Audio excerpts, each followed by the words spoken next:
She ran past him so fast he barely saw her face, just a small hood, torn jeans, and a shaky hand as she slipped his wallet from his coat pocket. Ethan spun around instantly. "Hey, stop," he shouted, but the girl was already sprinting down the busy sidewalk. People moved aside as the billionaire chased her, his heart pounding with anger. How dare someone steal from me? He thought. His security team was far behind, stuck in traffic, so it was just him and her. She darted into a narrow alley, slipping between dumpsters. Ethan followed, his shoes splashing through puddles. "Give it back," he yelled, cornering her behind an old staircase. She stood there breathing hard, clutching his wallet like it was the last thing she owned.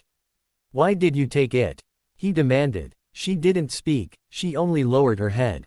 He stepped closer, grabbing the wallet from her hands, but then something fell out. A crumpled photo, a little boy in a hospital bed, tubes around him. Next to him stood the same girl, holding his hand, her eyes full of fear and love.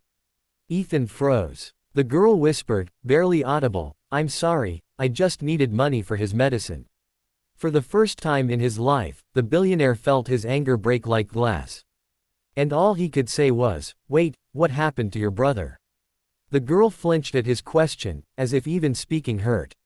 She wiped her face with the back of her sleeve, leaving a streak of dirt across her cheek. "He has a heart condition," she whispered. "The hospital won't treat him anymore because I couldn't pay the last bill. They said no money, no medicine." Ethan stared at her, stunned. "So you stole from me?" She nodded slowly. "I tried asking people for help. No one listened. They looked at me like trash.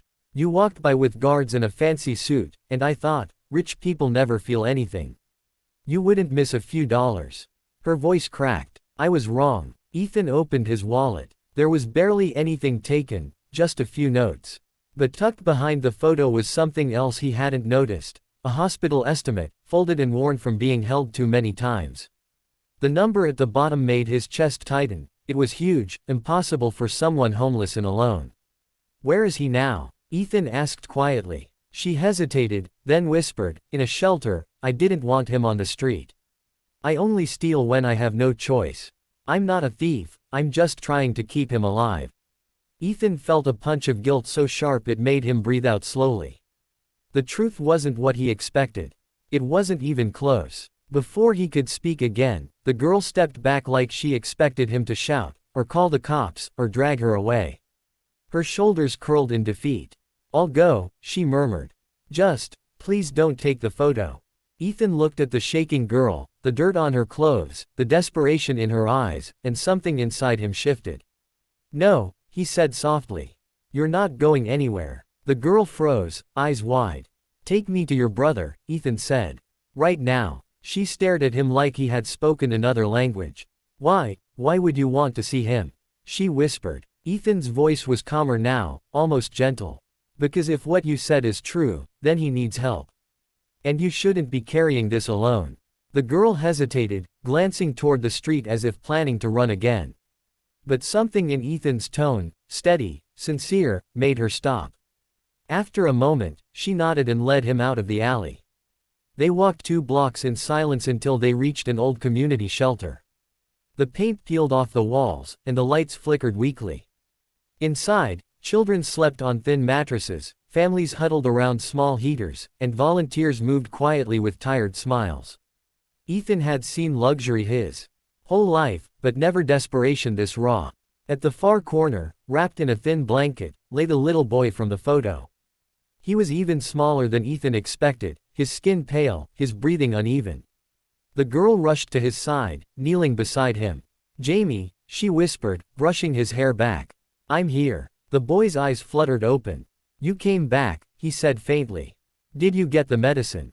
Her face crumpled. "No, not yet. I tried." She stopped, glancing at Ethan with fear, like she expected him to expose her lie. But Ethan crouched beside the boy, his voice soft. "Hey, Jamie. I'm Ethan." The boy studied him. "You're rich," he said simply. Ethan couldn't help a small smile. "I guess so." Jamie blinked slowly. "Rich people don't come to shelters." Ethan swallowed hard. "Maybe they should." The girl's eyes filled again, but this time it wasn't fear, it was confusion. "Why are you being kind to us?" Ethan looked at her, then at the boy. Because someone should have helped you long before now. Jamie coughed weakly, and Ethan's expression changed, more determined, more urgent. That cough wasn't normal. He stood up quickly. Get whatever you need, Ethan said firmly. Both of you. We're going to the hospital right now. The girl shook her head in panic. They won't take us. They said we owe too much. Ethan pulled out his phone, his voice steady but filled with authority. You let me worry about that. He stepped aside and dialed a number. The moment the call connected, his tone changed into something sharp, commanding, impossible to ignore. It's Ethan Drake. I need the director of St. Vincent's on the line. Now. The girl froze. Jamie stared. In that single moment, they realized. This wasn't just a rich man. This was someone powerful. And he wasn't done yet. The call went through faster than the girl expected. Within seconds, Ethan's voice sharpened even more. Listen carefully. I'm bringing in a critical pediatric case. You will prepare a room, a cardiology team, and full emergency support. And you will not ask for paperwork or payment at the door. Understood. The director on the other end stammered, Why yes, Mr. Drake. Of course. Whatever you need. Ethan hung up and turned toward the siblings. Let's go. The girl still didn't move. Why are you doing all this? She asked again, almost whispering like she was afraid the moment might vanish if she breathed too loud. Ethan paused. His jaw tightened a little, and his eyes softened in a way she didn't expect. Because once, a long time ago, someone saved me when I couldn't pay. Her eyes widened. Jamie blinked slowly. Ethan didn't explain more, he simply lifted the boy gently into his arms. Jamie winced but didn't protest. He rested his head on Ethan's shoulder, too weak to sit up on his own. The girl hurried beside them, fear and hope mixing on her face. As they stepped outside, a sleek black SUV pulled up, Ethan's security team, finally catching up. The guards rushed toward him, confused. Sir, is everything all right? We saw you run. Ethan cut them off with a sharp look. We're escorting them to St. Vincent's. Full priority. No questions. The guards nodded instantly and opened the doors.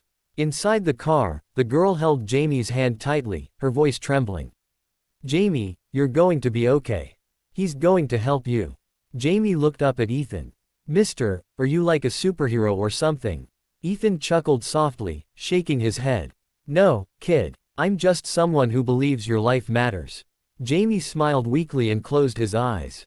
But as the SUV sped toward the hospital, Ethan noticed something, the boy's breathing was slowing. Too much. Too fast. He leaned forward, voice urgent. Driver, step on it. The girl gasped. Is he getting worse? Ethan held Jamie's small hand, his heart thudding. Stay with me, buddy, he whispered. For the first time, true fear flickered across the billionaire's face. This wasn't about money anymore. This was about time. Jamie's chest rose and fell in shallow, uneven breaths. The girl held his hand so tightly her knuckles turned white. Jamie, open your eyes, please, she whispered, panic cracking her voice. Ethan leaned forward, pushing his palm gently against the boy's forehead. Stay with us, buddy. We're almost there. But Jamie didn't answer. His fingers twitched weakly, then went still. The girl gasped, grabbing his shoulders. Jamie, wake up. Her voice broke into sobs as she shook him lightly. Don't do this, please don't do this. Ethan's blood turned cold. The SUV screeched around a corner as he shouted, faster. The girl cried harder, her face buried against her brother's shoulder. Ethan reached for his phone with shaking hands and dialed the hospital again. Prepare the crash team, he snapped. We're seconds out. Meet us at the entrance, now. They pulled up to the emergency bay, tires screeching. Doctors and nurses were already rushing outside with a gurney. Ethan jumped out, lifting Jamie carefully but urgently. He's unresponsive. Move, Ethan yelled. The medical team grabbed the boy and rushed him inside. The girl tried to run after them, but a nurse blocked her gently. Let us work, sweetheart. We'll do everything we can. She collapsed to her knees, shaking. Ethan knelt beside her, putting a hand on her shoulder. For a moment she didn't look at him, she just cried, her whole body trembling with fear and guilt. Then she whispered, this is my fault, if I hadn't waited, if I hadn't stolen. Stop, Ethan said firmly. This is not your fault. You did everything you could. You kept him alive this long. That's because of you. She finally looked up at him, eyes red and terrified. What if they can't save him? Ethan swallowed hard. He had faced billion-dollar losses, collapsing.